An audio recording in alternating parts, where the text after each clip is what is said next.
Come andare in paradiso secondo la Bibbia.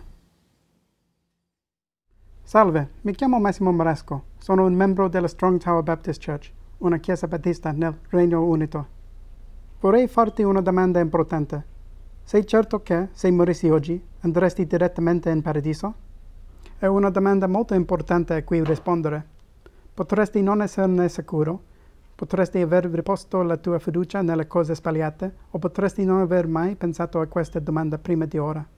La risposta è nella parola di Dio, la Bibbia. Secondo la Bibbia puoi essere assolutamente certo di andare in paradiso quando muori. Gesù Cristo dice che la salvezza è facile, come mangiare un pezzo di pane, bere una tazza di acqua o attraversare una porta. È così facile che chiunque può farlo. Com'è possibile? Vi spiegherò il Vangelo, che significa buona notizia, e poi potrete decidere se credere o meno alla testimonianza che Dio ha dato di sé. La prima cosa che dobbiamo capire è perché abbiamo bisogno di un Salvatore. Parte 1. Ammettere di essere un peccatore. Stiamo usando la Bibbia Nuova Diadati. In Romani 3, 10 e 23, la Bibbia dice: come sta scritto, non c'è alcun giusto, neppure uno, poiché tutti hanno peccato e sono privi della gloria di Dio.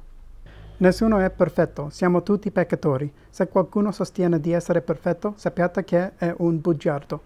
La Bibbia spiega che il peccato è violazione della legge, la legge di Dio. Dio ci ha dato molti comandamenti. Quando infringiamo i comandamenti di Dio, stiamo peccando. In Apocalisse 21:8 abbiamo un elenco di alcuni peccati comuni. Ma per i codardi, gli increduli, gli immondi, gli omicidi, i fornicatori, i maghi, gli idolatri e tutti i bugiardi, la loro parte sarà nello stagno che arde con fuoco e zolfo, che è la morte seconda. Ora, questo è un brutto elenco. Direi, assassini, stregoni, queste persone sono piuttosto cattive. Dovrebbero sicuramente andare all'inferno. Ma guarda, Dio dice, e a tutti i bugiardi la parte loro sarà nello stagno ardente di fuoco e di zolfo. Io ho detto bugia in passato, tu hai detto almeno una bugia. Quindi, secondo la Bibbia, siamo tutti peccatori. In Giacomo 2, 10 a 11, leggiamo: chiunque infatti osserva tutta la legge, ma viene meno in un sol punto, è il colpevole su tutti i punti. Difatti, colui che ha detto non commettere adulterio, ha anche detto non uccidere. Per cui, se tu non commetti adulterio, ma uccidi, sei trasgressore della legge. Dirai, non ho mai ucciso nessuno, ma se avete rubato siete comunque dei peccatori. Dirai, non ho mai rubato nulla, ma hai mai detto una bugia? La Bibbia dice, anzi, sia Dio verace a ogni uomo bugiardo. Tutti abbiamo mentito in passato. Inoltre, la Bibbia spiega che anche il pensiero di stoltezza è peccato. Siamo tutti peccatori, siamo carne di peccato, non possiamo vivere senza peccare. Quindi, per chiarire questo punto, anche se per tutta la vita ho detto una sola bugia, ciò significa che ho infranto la legge di Dio e sono un peccatore, e come tutti i peccatori ho un posto riservato all'inferno. Siamo onesti. Tutti noi abbiamo mentito molte volte e abbiamo fatto cose peggiori. La Bibbia ci mostra che lo standard di Dio per l'ingresso in paradiso è la perfezione assoluta, qualcosa che non potremo mai raggiungere da soli. Siamo tutti in basso rispetto alla gloria di Dio. La seconda cosa che dobbiamo capire è che il nostro peccato ci condanna all'inferno. Parte 2. Rendersi conto che la pena per il peccato è l'eternità all'inferno. Romani 6, 23a dice: infatti il salario del peccato è la morte. Ciò che guadagniamo quando pecchiamo è la morte. E non solo una morte fisica, ma una seconda morte, una morte spirituale all'inferno. Vediamo il destino di tutti i peccatori in Apocalisse 20, da 14 a 15. Poi la morte e l'Adis furono gettati nello stagno di fuoco, questa è la morte seconda. E se qualcuno non fu trovato scritto nel libro della vita, fu gettato nello stagno di fuoco. In questo testo dalla Nuovo Diodati, i traduttori hanno scelto di usare il termine l'Hades in riferimento all'inferno, ma è lo stesso posto. Ora, alcune false religioni insegnano che l'inferno non esiste o che è un luogo temporaneo. Queste false religioni chiamano il Signore Gesù Cristo, che è Dio in carne e ossa, un bugiardo, poiché Egli ci ha avvertito direttamente degli orrori dell'inferno nella sua predicazione nei Vangeli e in molti altri luoghi della Bibbia, la sua parola. Ci ha avvertiti dell'inferno affinché scegliessimo di ricevere la vita eterna e non la morte eterna. La Bibbia dice in Apocalisse 20:10: allora il diavolo che le ha sedotte sarà gettato nello stagno di fuoco e di zolfo, dove sono la bestia e il falso profeta, e saranno tormentati giorno e notte, nei secoli dei secoli. Il significato di questa parte della scrittura è che la bestia e il falso profeta sono due esseri umani che saranno gettati all'inferno durante gli eventi della fine dei tempi dell'Apocalisse. E 1000 anni dopo staranno ancora bruciando all'inferno e saranno tormentati giorno e notte per i secoli dei secoli, per l'eternità. L'inferno è eterno. Non c'è scampo una volta che si è stati gettati dentro. Ma il nostro Dio è un Dio amorevole. Non vuole gettare tutti all'inferno, anche se è quello che ci meritiamo. Dio è paziente verso di noi, non volendo che alcuno perisca, ma che tutti vengano a ravvedimento. Ravvedimento significa semplicemente cambiare idea. In questa scrittura significa specificamente cambiare idea rispetto a ciò che credevi di dover fare per la tua salvezza, ciò in cui confidavi verso colui nel quale Dio dice che bisogna confidare, suo Figlio. In Romani 5:8 la Bibbia dice: ma Dio manifesta il suo amore verso di noi in questo che, mentre eravamo ancora peccatori, Cristo è morto per noi. Gesù Cristo è morto per noi. Il motivo per cui è morto è stato quello di salvarci. Il motivo per cui abbiamo l'opportunità di andare in paradiso è che Egli ha acquistato la nostra ammissione con il suo sangue. Romani 6:23b: ma il dono di Dio è la vita eterna in Cristo Gesù, nostro Signore. La vita eterna è un dono per il quale Gesù Cristo ha pagato, non noi. È Lui il Salvatore, è Lui che salva, non io, non tu, non nessun altro, nessuna religione, nessun prete. Solo Gesù Cristo è il Salvatore. Atti 4:12: e in nessun altro vi la salvezza, poiché non c'è alcun altro nome sotto il cielo che sia dato agli uomini per mezzo del quale dobbiamo essere salvati. L'unico nome che può salvare è quello di Gesù Cristo. Il nome di Gesù significa letteralmente Salvatore. È venuto sulla terra per salvarci dai nostri peccati. Non c'è scritto il tuo nome, non c'è scritto il mio nome, non possiamo salvarci da soli. Solo Gesù Cristo può farlo. La domanda successiva è: chi è Gesù Cristo e cosa ha fatto per salvarmi? Ci sono molti falsi insegnamenti diffusi da Satana su di lui per ingannare le persone e nascondere l'unica via di salvezza. Ma vedremo cosa dice di sé nella parola di Dio. Parte 3. Credere che Gesù Cristo è morto, è stato sepolto ed è risorto dalla tomba come pagamento per il tuo peccato. Chi è Gesù Cristo? È il Figlio di Dio, Dio in carne e ossa. È il Figlio nella Trinità. Dio è una Trinità, Dio Padre, Dio Figlio e Dio Spirito Santo. Nella prima epistola di Giovanni 5:7 la Bibbia recita: poiché tre sono quelli che rendono testimonianza nel cielo, il Padre, la Parola e lo Spirito Santo, e questi tre sono uno. Tre persone separate che sono un unico Dio. La Bibbia dice che è un mistero. Lo accettiamo per fede. La Bibbia dice in Proverbi 3:5: confida nell'Eterno con tutto il tuo cuore e non appoggiarti sul tuo intendimento. Gesù Cristo è Dio, quindi è eterno. In Giovanni 1:1 leggiamo: nel principio era la parola, e la parola era presso Dio, e la parola era Dio. La parola è un altro nome per Gesù Cristo, la parola eterna di Dio. È stato generato, non creato. Non è un essere creato, è Dio.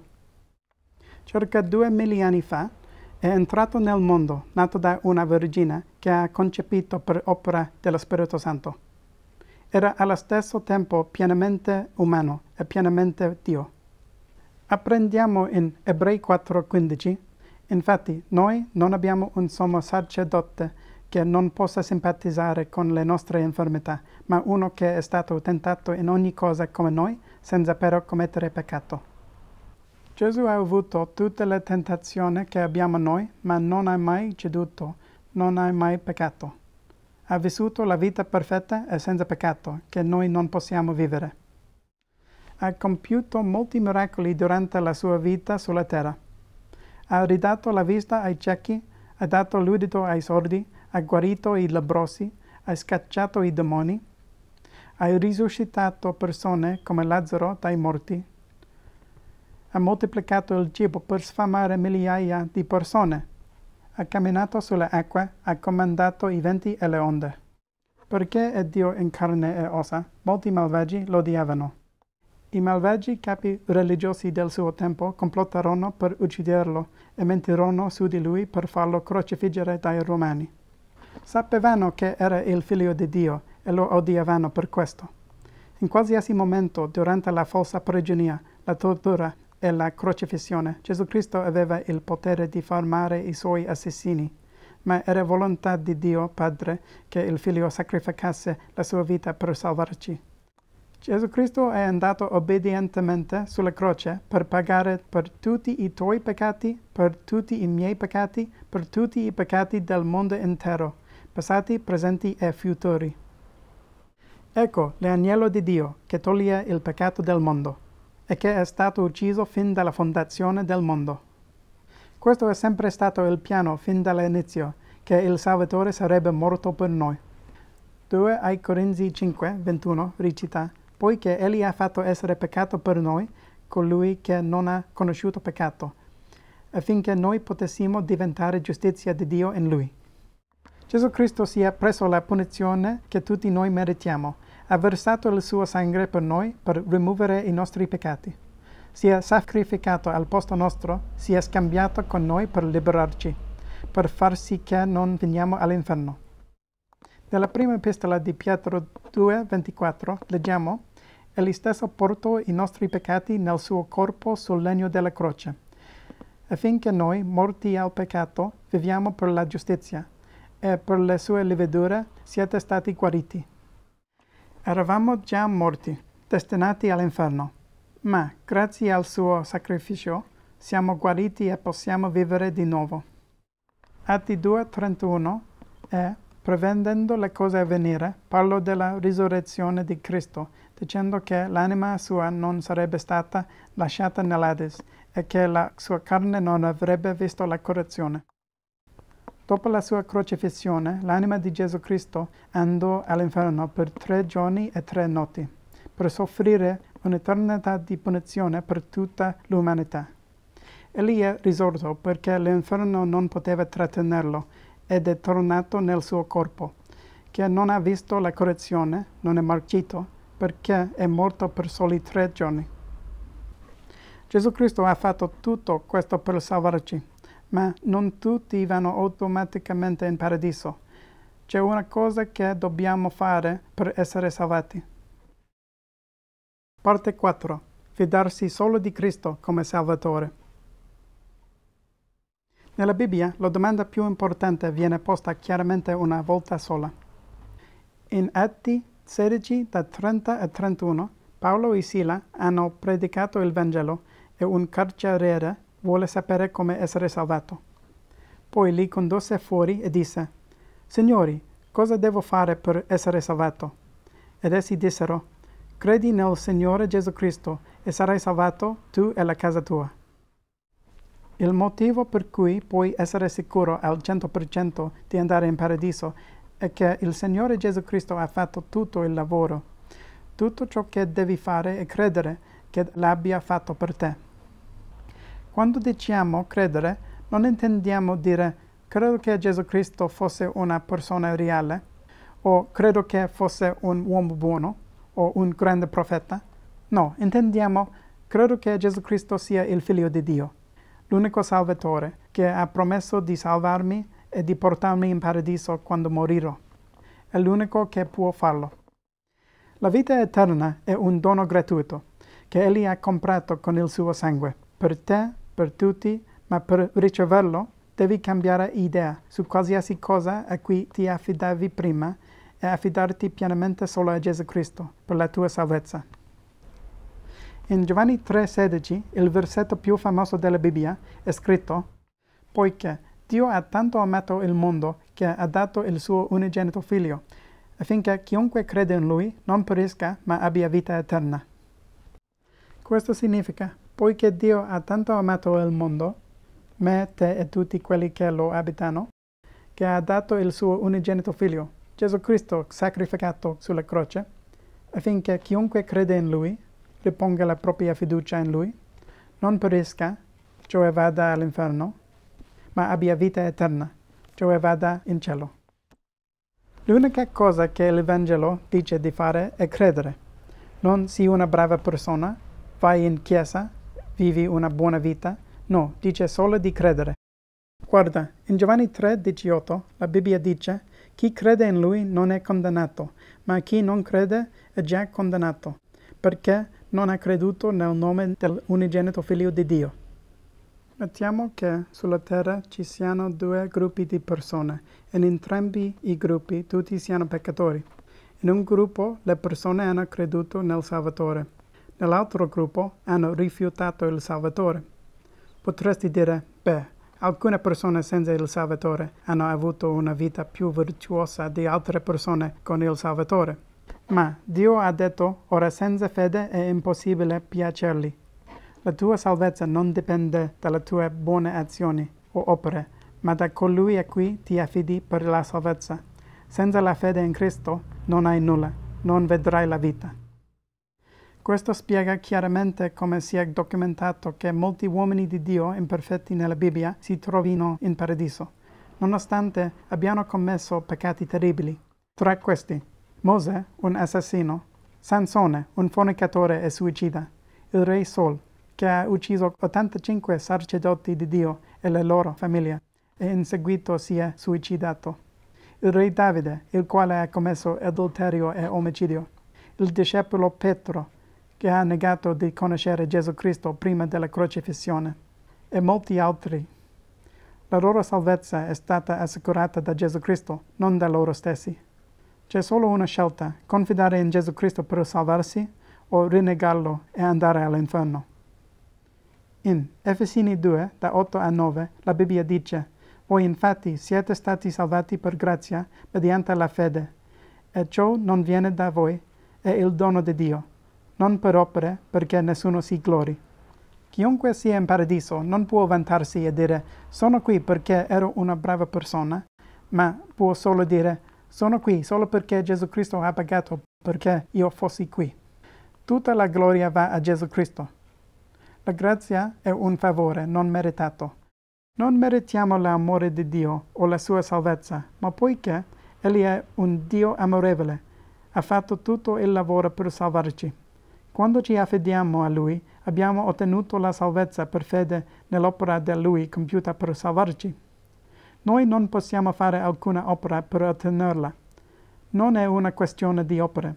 Se pensiamo di aiutarlo un po', operando per arrivare in paradiso, allora non stiamo confidando pienamente in Gesù Cristo. Stiamo ancora confidando in noi stessi e non in Lui.